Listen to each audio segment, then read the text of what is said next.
Right, so I'm filming this immediately after the last video. I've just decided to plug the laptop in, and what I'm going to do is just configure the dash, because I'm not going to need to crank it over with a battery, while the battery's charging. That'll be fine, just to configure that. I have rebuilt everything down here, so I've got all the belt back on. I took the pulley off, down the bottom here. I have marked it. Let's just see. I just put a bit of paint on there. I can probably take this off now actually. So I've marked a tuff. I've made a little gap in there. There we go. I'll take this one off as well. There we go. So that's there. I say that is mainly there to test for drift. And make sure it's not moving when the RPM goes up. But it's not far off the TDC anyway. It's moved slightly since I painted it, but that's fine. So yeah, so I've got that there. I've also cut down the spark plug lead, so it now fits in there without taking the top off.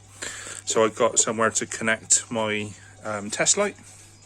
So that's fine for that.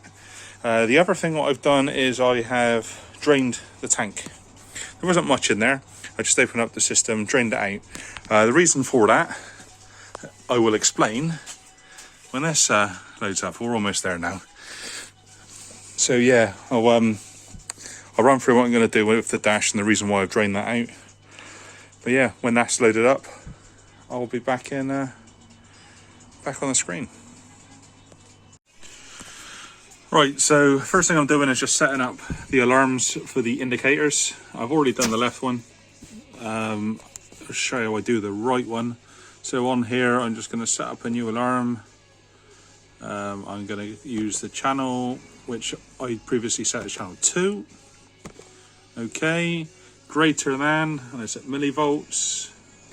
So I'm just going to put 500 in there just to make sure it will register a 12 volt. But anything over 5 will be fine. If it's under that, it'll just turn off. So we get that in there. Then I'm going to set it so it's not a message. I want the LED. Now it's LED. I don't know what number it is. Let's have a look. It's number 5. So I want LED number 5. I don't want it red. I want it green. So yeah, it will trigger greater than 5 millivolts, and it will no longer trigger when it's not met. So that is that. If I just call it right indicator and save. Now I do need to transmit it, but just to show you, if I click my indicator, oh, that's my wipers. There's my left, got nothing on the right, and I haven't got a light plugged in either, so it's not going to work as on a smoothly, a nice even pattern. It'll flash really fast. Let's transmit that into the dash.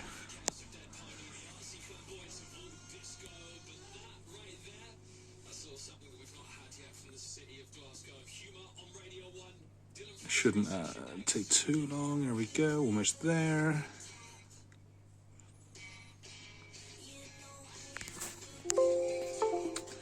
Okay, all done. That will cycle the dash. So now if I look inside the dash, there we go. There's my indicator now working. Obviously at a quicker speed, but that's because headlight's not in. So yeah, so I'm just going to go through now. I've got a list of my channels. I'm just going to get them programmed in, and I will be back to you when I get to the fuel sender, because that's the one that's a little bit more involved. Right, so I got all of those all set up and in there now. The only thing I need left to do is if I go on to live data, which is somewhere, let's have a look, see if we can find it.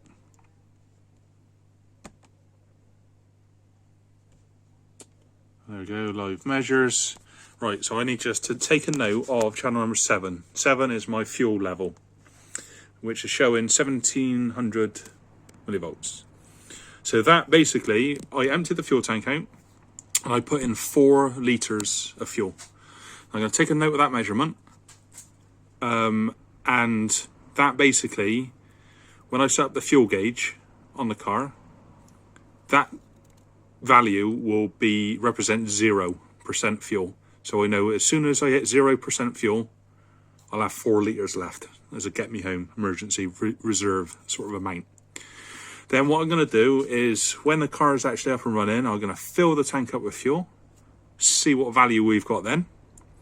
When that's, with that value measured, I know then that's full. And I'll take that value and that will give me my 100% to 0% fuel range. So I can't do it just yet, but it gives me the information that I need to do. So anyway, so they're all set up and done.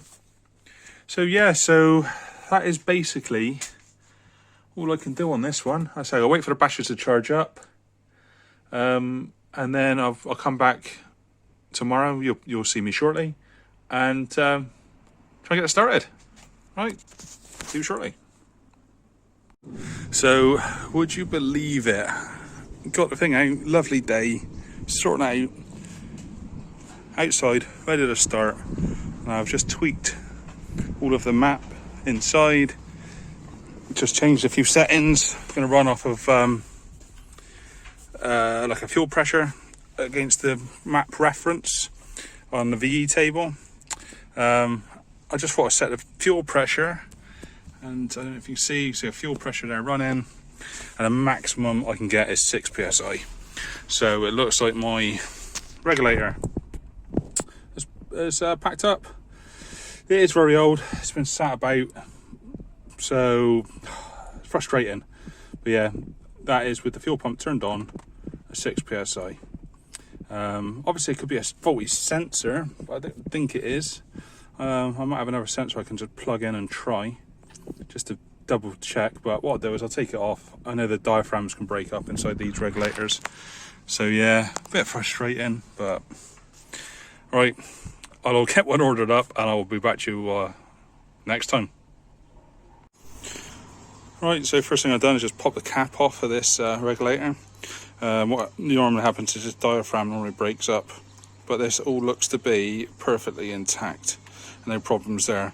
You also normally get fuel leaking out of this pipe when the diaphragm goes, which I had none of, but I thought I'd take it apart and check anyway. So the regulator seems to be okay, so that's kind of good, I guess. So I'm going to get this back together and then have a look at the sensor. Right, back where I was a little while ago. Everything connected back up. So it basically turns out, better connect that back up as well. The calibration was off on the dash. So I was looking at the dashboard. It was reading 4.3 psi, but it's out by a scale of 10. So on the actual ECU, it is registering 43 psi. So yeah, nothing actually wrong with it. So in that case, I'm going to try and get this thing started back up. Now I need to try and get it to idle long enough to get this timer light sorted. So yeah, I'm going to give it a go. I've got my fuel map highlighted here to be able to change quickly fuel amounts. So obviously we'll get it all into shape. But yeah, right, this is going to be first attempts. Let's give it a go.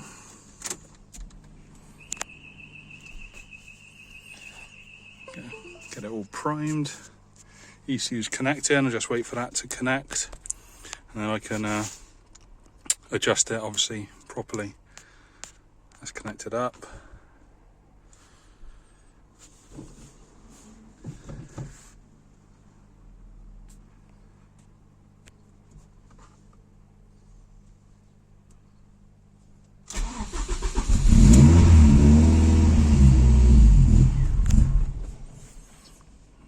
Almost. Let's give it a little bit more fuel.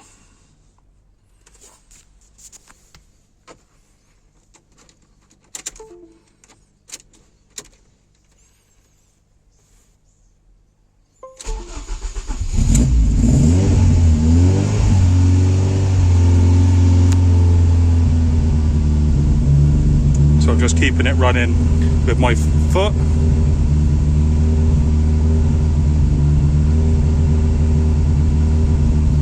You can see my lambda is way lean. Just smashing the add more fuel.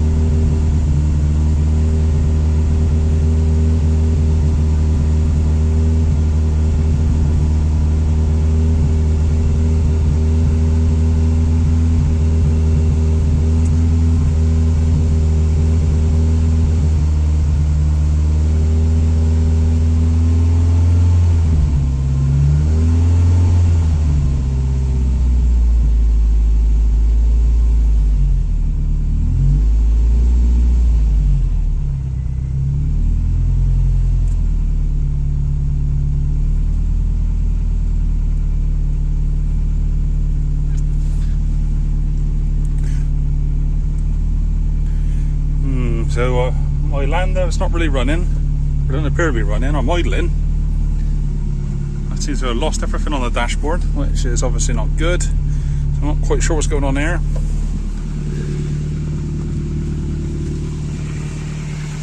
There we go. The engine is actually running.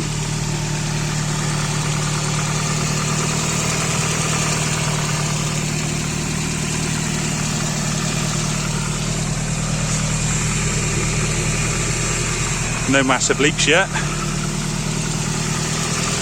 Lots of smoke from the heat wrap.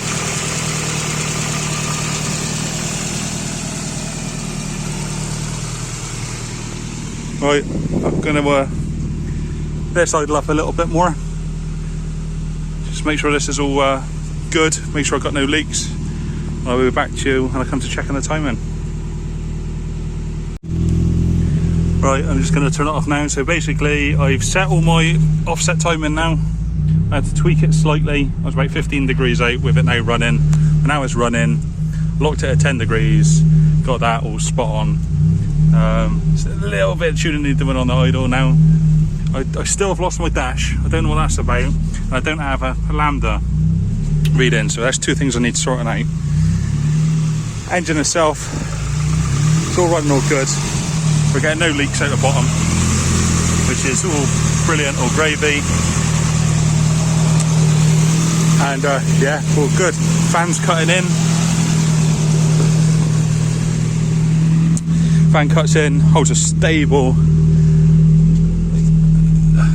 Well, we're about 92 degrees with the fans in. That will cut out. There it goes, starts to drop straight away. Beautiful. Just check we got some heat inside.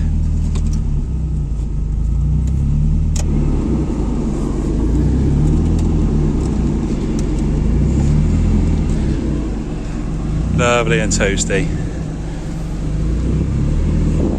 So that's all bled out. So yeah, that's all good. Right, okay, so I'm going to switch it off now for a bit. I'm going to look into this lambda while I'm not getting a read in there, and see if I can figure out what's going on with this dash. But we're running, we're good. Beautiful. That is what this has all been building up to, really. Lovely.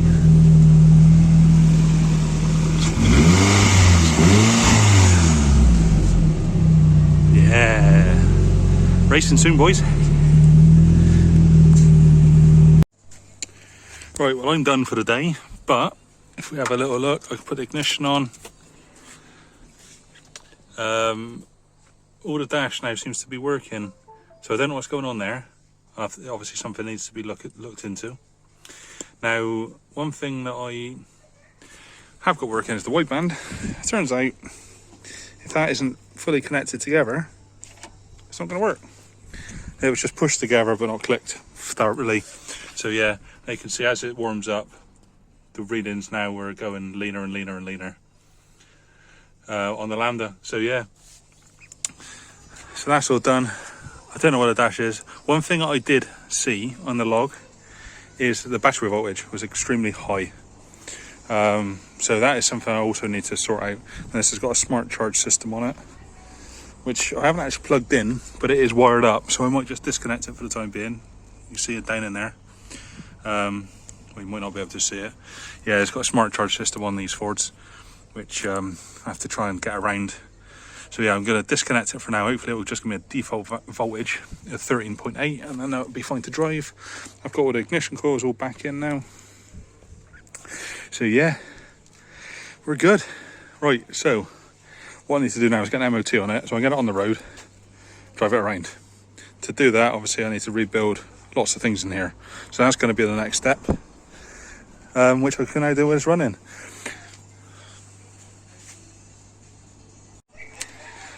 Something else I need to just sort out is this battery. It does work and it will be fine for the time being. I might switch it out for a bigger battery, but obviously this setup was just thrown together really from what I had in the old ones. I've got an isolator on there just to kill the battery. But yeah, I might look at switching back to a normal size battery maybe. Yeah, that's something to decide in the future. But as I turn the power off, I think that is going to end the video. It's absolutely fantastic really. It's all nice and running now, which is obviously a huge step forward, and I can move it on. I've not had any major issues with it running, apart from this dash, but we'll see. It might just be a case of rewiring the CAN bus, but that's 2 wires, no big deal. Right, I'm going to leave it there. I'm going to get this thing all back together so I can get it down to the MOT station to get an MOT on it. And yeah, go from there. But I think I'll include all that in the next video, I'm hoping. So yeah, hope you've enjoyed this one. This has been a really good one for me. Actually hearing it run, first time was, wow, a year and a half probably. So yeah, exciting what it can do now. Happy with, yeah, really happy. Right, cheers then. See you in the next one.